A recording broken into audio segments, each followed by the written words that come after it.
दीदी जी बाइन एने ओने साड़ी उड़ी रख देबे नहीं गिरल बाटी उथु पर से रसगेनी पर से तनियो से बुझाता आ कहला कहम कि हम सरिया के रखले रही तोर लइका लइकिया उथु कर देले हवसन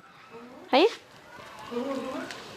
बढ़िया बढ़िया पाढ़ वाला साड़ी के नहस तहस कइले रहतनी ना कबो प्रेस मारे के बाटे ना कुछ सरिया सरिया के ध देतानी जतनी एकरा के बुथु करे देर बबुआ सुनत आई। हाँ जी भाभी बताई का बात बा। आई है जी खड़ा होखी। हाँ बोली। अरे भैया नहीं की तो हमारे बतिया काहे नहीं खिरवा सुना। हाँ माना भैया चल गई तनी मनी भुला जाता रहा ना ये खातिर बताई। कहनी है सुबह हुआ के कहनी है कि जाके तनी आ दुकानिया में से न सिंघाड़ा ले आ दी जी बुकल आ हमनी के नू तनी हलवा बना देती जा तो जाके ना ले आ देती। ला दे बड़का बड़का सिंघाड़ा ना 10 टकिया के 20 टकिया एगो 20 टकिया होला है तो बड़ के एगो 10 टकिया हेतना बड़ के होला बोला ना जो ई सब हलवा हलवा घटाला नु हलवा वाला। हाँ तो उ वाला ले दे और फिर से तनी से उठो सूजी ले लेम पाभर। अच्छा आरो कुछ हो केला उला तो नहीं खेला लमका वाला अरे हाँ। फायदा करी खाए में गलत मत समझिए भौजी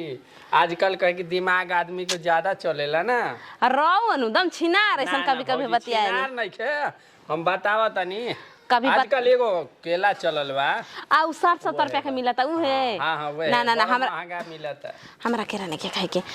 मोरा भैया आइम त लेके आई मोनिए से सुनी नु वे तो बोल देनी कनी नु पैसा होइनु त बजरिया में से फोन करम त एगो सामान मंगाए के बा। ठीक है बताई का लेवे के बा अब ये बता देही कि रउआ भैया से कह देही अगर फोन करे में पैसा लगेला आजकल तो ऐसे बता दी हम आंख मुना तनी शर्म आवे ना ई शर्म हम मुना तनी काने में बता दी छिनार रउआ से बात कहे वाला ना हो ठीक बा हम दुकानी वाला से कह देम अब जाई। आई हे दादा कैसन भौजी मिल जाला दुकानदार से कहिए का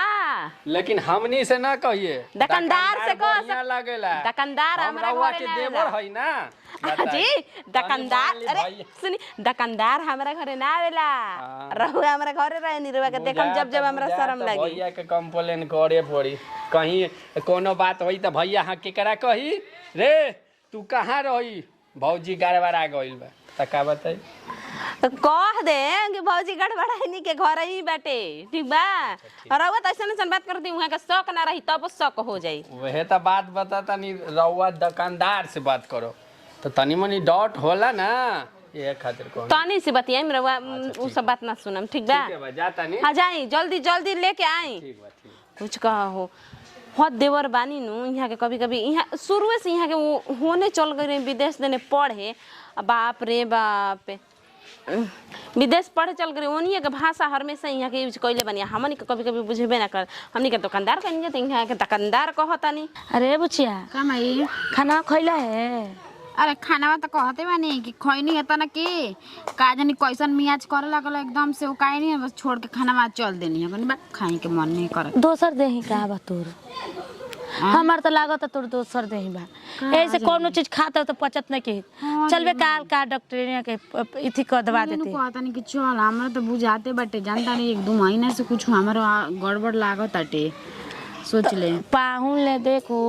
पाहुन ले कह दिए तो अभी ना आएम न तो वह एगो फोन कर लगे तनी मनी में सूर्या जलन और तो से का कोई मैं देख याद ना पड़ला वहां के फोन करता नहीं कहता नहीं कि आब हम कहनी कि अभी तबीयत हमार खराब बाजी अभी हम कैसे आई में तो कहता नहीं पैसा आई दवाई भी हो ना आब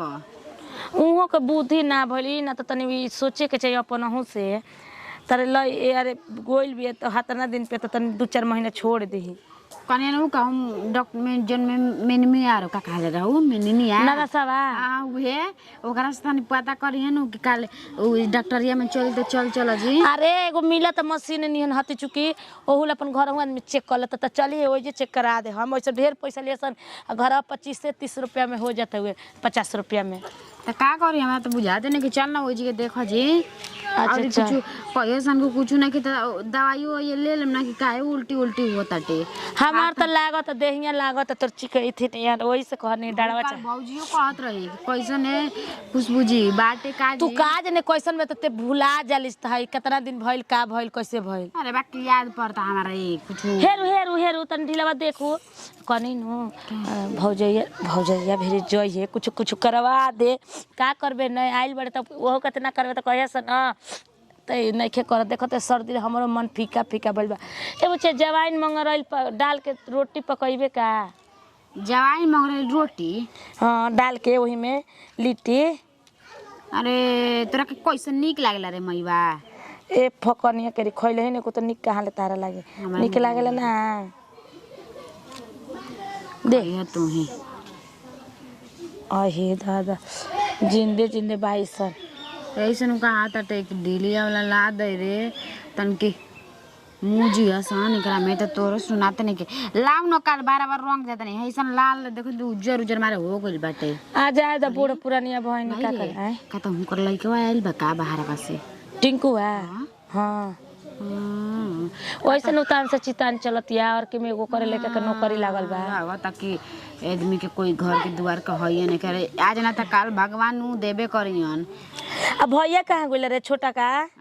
छोटका भैया कहाँ गइल? रहत हम दोस्त पेरा संग उनकरा कुछ तो नहीं जाते तो बता रे जब मन तबे तू मैच लगाई देले बाड़ी फार्म भरिए देले बाड़ी तू वाला आ खेले चल जातावन क्रिकेट में लगता कि उहे दुनिया ऊपर अथु भइल बाड़न। हम तो बोल दिन तो बात तो थप्पड़िया देता हमरा कैसे नहीं खोल ज्यादा तारा बोला के कौन जरूरत है छोड़ नहीं के तो कनी नु लिया चल जाता नहीं हम तनी घासी के वो पूछे तरी भाभी सांझे का खाना बनेबी? रोटी सब्जी बनवा दिया हमरा के दूगो जवाइन मंगरैल में के लिट्टी बनवा दिया सर्दी ले हमरा मन नहीं कर के जा कह दिया जा साग सब्जी तनी काट दिया कर दिया लिट्टी चोखा। देखो तो वही बाहर देखो कितना तोर बाहर जोड़ता रे यही से बरवा हमरा तने बरवा रहे देखो तो वही देखो ओ ये भगवान जी तन की बार जोड़ता रे हमार बार रहे तो साला जना घरी आई रहे तना घरी सब लोग देखे तो अंगूरी काटे मैं वो नु झोरा तटे हे तना झोर के दम हित्ती हो गइल बा हित्ती ना पति भी तो ओकर के कह मायवा के बुचिवा के रे। हां हां फोन कइले रे कहते दीदी का करी देखते हित्ती बार हो गइल बा ससुरवा के सब कोई कहत कि टक्कल हो जाए ओकर देवरा सब कोई कहत। अरे का करबु जाए द अब तो हमारे मरे के कगार होइनी झरियो जी त झर जास अरे वो करा कना कह दे करने जो बुझे जो काम करवा दी जो देख लिए कावन चीज बाबूगन बुचिया का खयसन पूछ लिए ठीक बा का करबो लइकी आइल बेते कर दोसर देह लागत हमर त इहे लागत ज्यादा भगवान बुझ समझ दियन त ठीक केनु बा बतावा हो अबले हम खीर आके ना चलैले रहती त एमे खीर न जर जईत आ अपन मरद लेके भतार लेके बेड तुरत अड़ी जा मन त करता कि मुड़ी ओठ दे एकदम दबा दे कि छटपटा के मरिए जाऊं जा ला शरम त इनके गतरी हइए नहीं के कि बड़ जेठ हो के खाना पीना बनावतिया बता भाई खीर खाए में अच्छा लगे मार दस भागे गाड़ी बोल करा कर दे तड़ू हो हां सो सवतिया आके एकदम से ने लागत न कि और रखी ऊपर ये मर्द पहले बाड़ी जा ले लेके घुसल रह तड़ी जा हमार मन थोड़ी ना है कि हम अपना मर्द के लेके घर में घुसल रही कह दिला पर तो सबका एकदम से एड़ी से कपारे खौले लागेला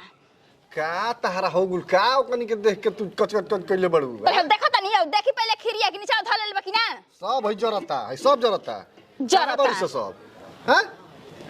मर्द कहीं के सब होनी के कोनो फेरे नहीं के तोहरे ए भगवान कोई के गोती नहीं दिहा ना तो सतगर दुश्मनो मत दिया हमरा गोती नहीं लेखा एकदम डाई के सवती रख देले बड़ी सा हुनकी दाजा हुसी कइले रहत अड़ी जा खाए के बरी त ना कहिया जा कि उ खइए त हम उ खाइब जाय दो छोड़ा हटावो कनी उ छोटकी आइल बिया मान लो ओकरा के देख भल तोहरे न करे के बा तो हां सबका हम कनी हमार कोई ना करे 80 बरस कम पुरानी हो गइल बनी घरवा में छोड़ा न कनी के हम बानी नु करे खाती बोलो थारे का करे के बा गोड़ दबावे के बाद दही अरे हटी का करे के बा हमरा बोलो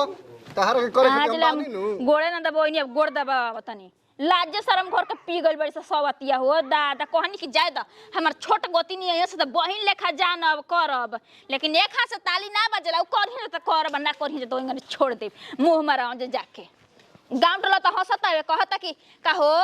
बड़ी उतराइल रहू कि हमार 3 लाख में एक हिस्सा आते तार न देहली से तोहरा के सही कहत रहे लेकिन हमरा है दिमागवा में ना घुसत रहे उन्हनी के बतिया देखो ई सब जरल है देखो सब जर दी सब खत्म हो जर दी हम छोड़ देले बानी छोट हो के घर में घुसल बाड़ी जे बड़ हो के हम खाना बनाते लज्जा तो नहीं छोड़ हो दो डैनिया कोनो कनी के मतलब है से सब सुतल बड़ी से तो सुते दो बना के रख दे ना तो भर पेट अड़साल नहीं हो जा सबत लोग छोड़ले बाड़ी जाके बनैया उहे नखरानी आइल बानी हम हां जब तब कोई कुछ कही हम करे लगब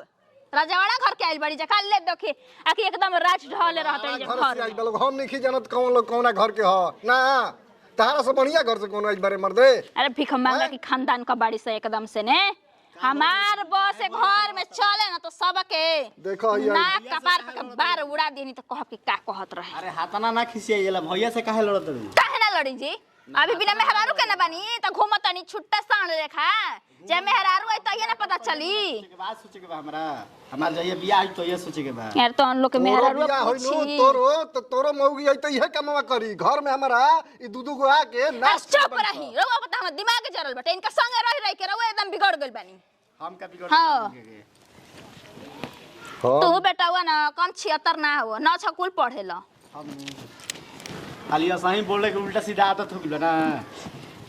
देख तार शादी बियाह नहीं खेबल ठीक ना उतने ढंग से और से रह कोई कुछ कहे ना आ इनकर संग छोड़ द इनके मत एनी से ओनी घुमाव शादी बियाह भइल बा आ ई लोग लइका वाला बना समझला कि ना समझला। भैया भौजी घर मा गेल बड़ी इनके के तेरे समझावो डोज दो। देख तोरा कि ना है चला दे बबईने मुहाए में एकदम शैतान हो गेल भाई एकदम बदमाश हो गेल भाई देखो तो कैसे बोलता। अब हे जो कि अब थेथरई वाली बात करब तो सोच ल आ कि जान है उठैले बानी ना तो उनके छोड़ के तोरे पर चला दे। अरे तो चला दो अब ओकनी के तो नाश करते बड़ी सब तू कर ये काम करबो का घर में अब खाला जाओ सावत लोग आवा जा पूरी या खीर घर में गरम बनाइले बनी ठुस ल जान साल जा खियावो कनी के खियावो और साल जा नौकरानी तो हम हइया हई बना के सावत लोग तो हम लोग के खियाई घर में खुशियाई लइहा जा कह जे तो छिपा के निकाल के तो हम लोग के बेड़ा पर लिया के खाए के पानी देई लाज शर्म तो घर का पी गइल बाड़ी सब बेसारा मामा। कन्या केने बाड़ू हो अपना अपना मन के हो गइल बा जे सुतल बैठल रहते जे हमारा का निकुल हाजी? करे के बा। आमा जी दी दूधवा दुहा गइल। हाँ धराई दूध आ कनी बबुआ के निकाल दिह निकाल दिह हाथ न चाय के निकाल दिया बुढ़ऊ के जानते बाड़ू तो खिसिया जा रउआ के कही हमरा के गिराइन का जी का बोल मतलब रउआ घर में बाई त रउआ तनी सी ओकरा के ना बोल सकेनी छोटा की दिन भर फोने पर बतियावती ए आदमी के भतार बाहर नहीं खन रउए बताई हैं हम खीर जरा के दे देबे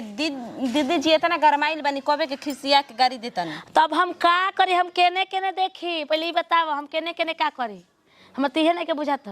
कहला पर कही कि उहाँ के फोन आ गइल ह छुट्टी रहे आ 2 घंटा रेस्ट में रही त बतियावत रही कहत रही बतियाव दिन भर त ड्यूटी ना जातनी ये त कही बार बार बोलाई ओकरा समझाई एक कने हम के करा के का कही हम चलो ओजे समझा देम अब हम काहे करी ओकरा के छोड़ी अब बोलाई मत जाके घरवे में समझा देम ठीक नु। अरे हम समझा था गुल बनी काले बतिया सुत रहे अब हम चूल्हा हम ना एगो ननद बुची आइले बानी उहाँ के तनी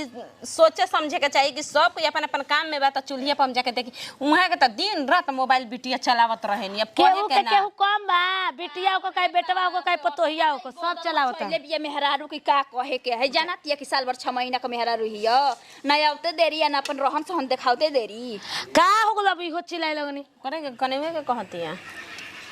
अच्छा त का करी हम मर जाई तारे ले बिजी रहत ये 24 घंटा के करल बतियावत ये जी देवरो बाबा में त कमिए बे दीदी जी जन्नी उहाँ के कमाई गइल बानी कि मेहरानू के